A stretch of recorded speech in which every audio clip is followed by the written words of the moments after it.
فقد قال الله عز وجل في كتابه بعد أعوذ بالله من الشيطان الرجيم: رضي الله عنهم ورضوا عنه ذلك الفوز العظيم.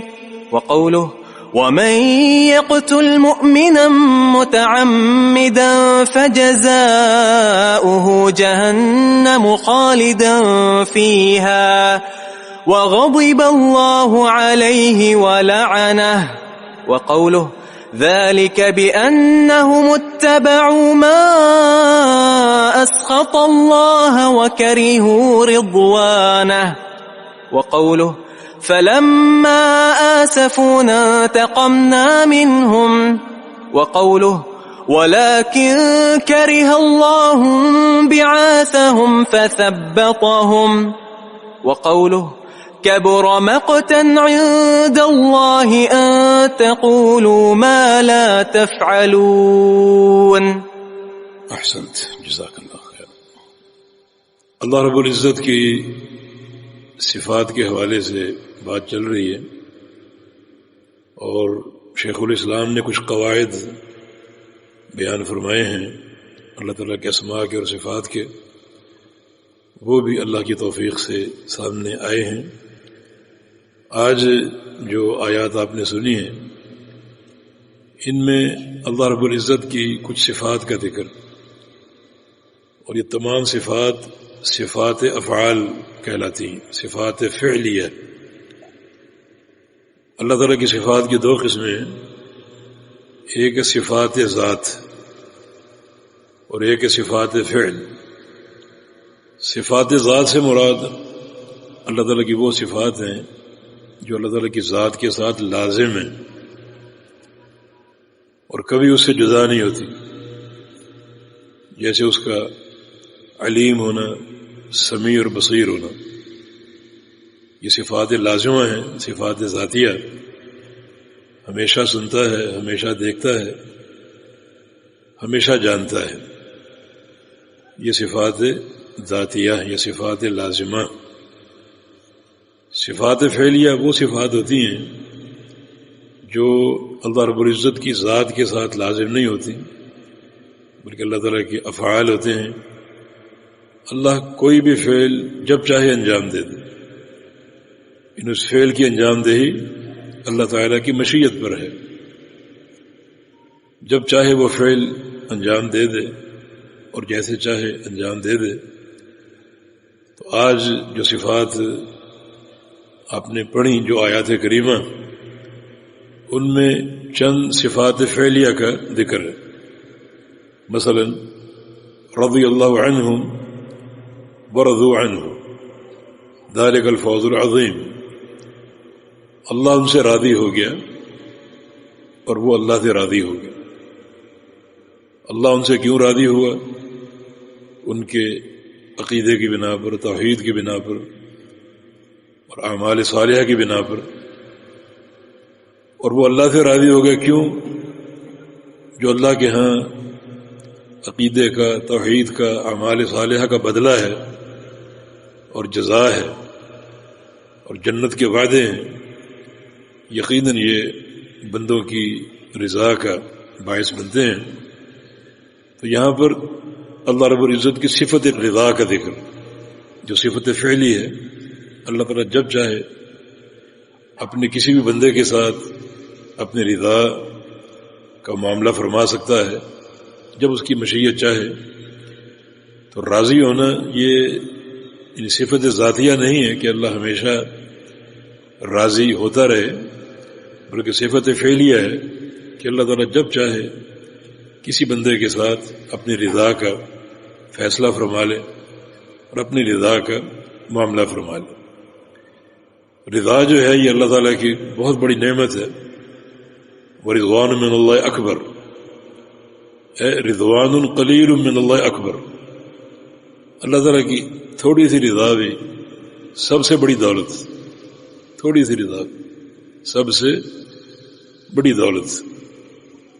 ام المومنین فرماتی ہیں کہ افتقدت رسول اللہ صلی اللہ علیہ وسلم ذات لیلہ، ایک رات میں نے نبی علیہ السلام کو بستر سے گم پایا.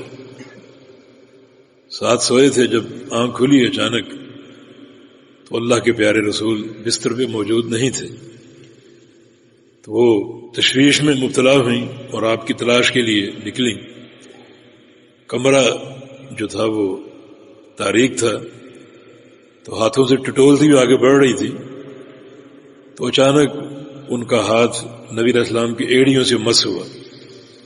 ایڑیاں کھڑی ہوئی تھی، مانا آپ سجدے میں گرے ہوئے تھے، اور آپ کی زبان اور ہونٹوں پر کچھ جملے تھے، کچھ دعائیں تھیں۔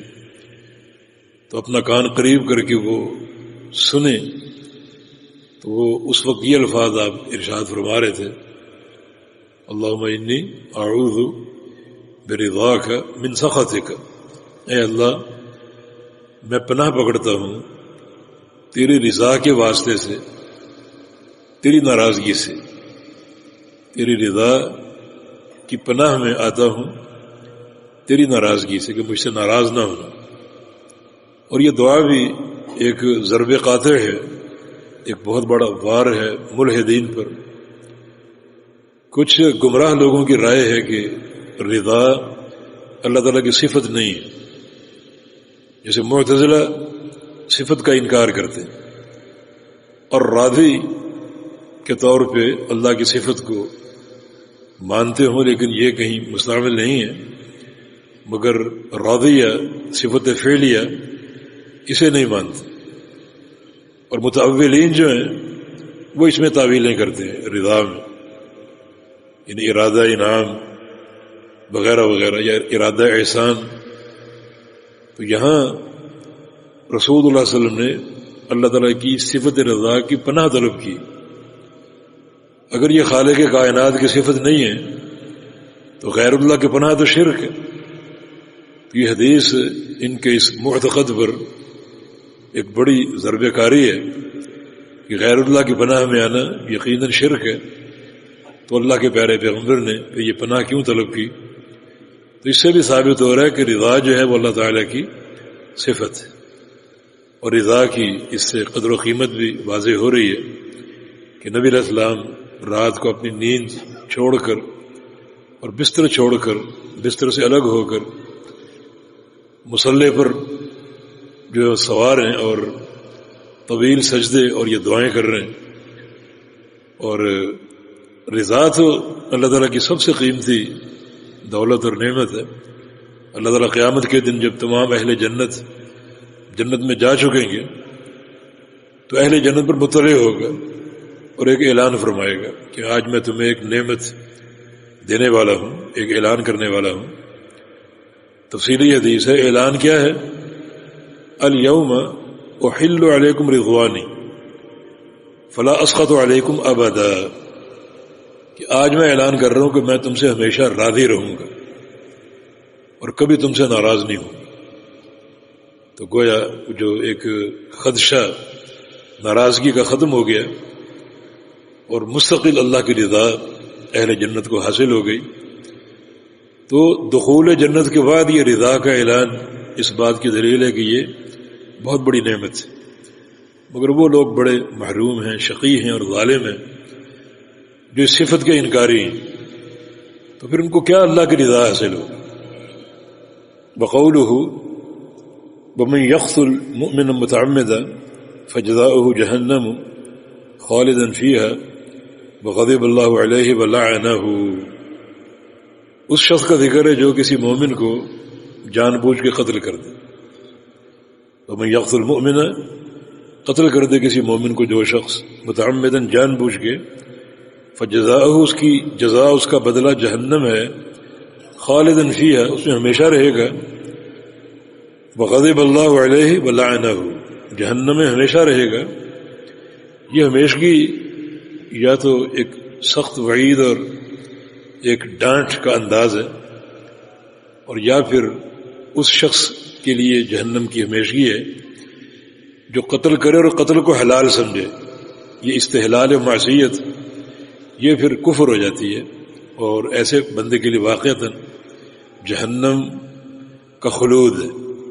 جو قاتل ہو اور قتل کرے قتل کو حلال سمجھتے ہو، اور یہ افسوسناک مقام ہے کہ جو قتل و غارت گری اس وقت ہو رہی ہے ہمارے ہاں، اس میں استحلال کا پہلو، سیاسی قتل یا دینی قتل یا لسانی اعتبار سے قتل، وہ سمجھتے ہیں کہ یہ جائز اور حلال ہے، اور یہ چیز بندے کو ایمان سے خارج کر دیتی ہے، اور جہنم کا خلود بھی اس قاتل کے لیے ہے جو قتل کو حلال سمجھتے ہوئے کرے، ورنہ اللہ تعالیٰ کے ہاں قاتل کی معافی کا راستہ موجود ہے، جیسا کہ بنی اسرائیل کے 100 افراد کے قاتل کو اللہ تعالیٰ نے معاف کر دیا اور اس کی سزا کو جو ہے وہ ختم کر دیا۔ تو یہاں اس کے لیے جزا ہے جہنم کے ہمیشہ رہے گا، بغضب اللہ علیہ، اور اس پر اللہ کا غضب نازل ہوتا رہے گا، ولعنہ، اور اس کی لعنت بھی۔ تو یہاں اللہ تعالیٰ کی 2 صفات کا ذکر ہے، صفت غضب اور صفت لعنت۔ یہ دونوں بھی صفات فعلیہ ہیں، اور اللہ تعالیٰ جب چاہے کسی پر ناراض ہونا وہ قادر ہے اور وہ ناراضگی کا معاملہ فرمائے گا، اور جب چاہے کسی پر لعنت بھیجنا تو لعنت کا معاملہ فرمائے گا۔ لعنت جو ہے الطرد من الرحمہ، رحمت سے دھتکار دینے کا نام، رحمت سے دور کرنا یہ لعنت ہے، اور جو شخص ملعون قرار پا جائے وہ اللہ تعالیٰ کی رحمت سے جو ہے وہ دھتکار دیا جاتا ہے، اس کا رحمت میں وہ حصہ باقی نہیں رہتا، اور یہ بڑی کڑی سزا ہے، کیونکہ نبی علیہ السلام کی حدیث ہے لن يدخل احدکم عمله الجنہ الا برحمت اللہ، کسی شخص کو اس کا عمل جنت میں داخل نہیں کرے گا جب تک اللہ تعالیٰ کی رحمت نہ ہو۔ تو عمل چاہے کتنا کثیر ہو، یہ جنت کے داخلے کا موجب بن ہی نہیں سکتا جب تک اللہ تعالیٰ کی رحمت نہ ہو۔ تو یہ رحمت کی اہمیت ہے، اور جو شخص ملعون قرار پا جائے یقیناً وہ رحمت سے محروم قرار ہو جاتا ہے، اور اس کے لیے پھر یہ ساری سزائیں ہیں۔ تو غضب اور لعنت اللہ تعالیٰ کی دونوں صفات ہیں۔ وقولہ ذلک بأنہم اتبعوا ما اسخط اللہ وکرہوا رضوانہ، کفار کا ذکر ہے کہ انہوں نے اتباع کی، کس کی؟ ما اسخط اللہ، اس چیز کی جس نے اللہ کو ناراض کر دیا۔ اللہ کی رضا والے امور کی اتباع نہیں کی جو اللہ کی شریعت ہے، قرآن و حدیث ہے، بلکہ کتاب و سنت سے ہٹ کر طواغیت کے پیروکار بنے جس نے اللہ کو ناراض کر دیا۔ وَكَرِهُ رضوان، اور انہوں نے ناپسند قرار دیا اللہ کی رضا کو۔ یہاں بھی 2 صفات کا ذکر ہے، ایک رضوان اللہ کا راضی ہونا، دوسرا اسخط اللہ، اللہ کو ناراض کرنا۔ تو اللہ تعالیٰ راضی بھی ہوتا ہے اور ناراض بھی ہوتا ہے، اور یہ دونوں اللہ رب العزت کی صفات فعلیہ ہیں۔ راضی کیسے ہوتا ہے، ناراض کیسے ہوتا ہے، اور غضب کیسے فرماتا ہے، اور لعنت کیسے فرماتا ہے، یہ اللہ تعالیٰ کی صفات ہیں جن کی کیفیت ہم نہیں جانتے، جیسے اللہ کے لائق، کما یلیق بجلالہ سبحانہ وتعالی، جیسے اللہ تعالیٰ کے لائق ہیں، اس کے شان ہیں، بالکل اس کے مطابق اسی طرح وہ راضی ہوتا ہے، غصہ کرتا ہے، غضب کرتا ہے، اور لعنت جو ہے وہ فرماتا اور برساتا ہے۔ کیفیت ہم نہیں جانتے۔ فلما آسفونا انتقمنا منہم، جب ان لوگوں نے ہمیں ناراض کر دیا، غصہ دلا دیا، ہم نے ان سے انتقام لیا۔ یہاں اللہ تعالیٰ کی 2 صفات فعلی سامنے آ رہی ہیں، ایک اس کا انتقام لینا اور دوسرا اس کا غصے میں آنا۔ جب ان لوگوں نے ہمیں غصہ دلا دیا اور ہمیں ناراض کر دیا تو ہم نے ان سے انتقام لیا۔ تو صفت غضب بھی حق ہے اور انتقام لینا بھی حق ہے۔ انتقام کیسے لیتا ہے؟ وہ قادر ہے، جیسے اس کے شان ہے اور جیسے اس کی شان اور ذات کے لائق ہے۔ بقولہ ولکن کرہ اللہ بعاثہم فثبتہم، کہ لیکن اللہ تعالی نے ناپسند قرار دیا ان کے انبعاث کو۔ انبعاث، انبعث ینبعث، انبعاثا کا معنی خروجہم للقتال، کہ وہ قتال کے لیے، جہاد کے لیے نکلے۔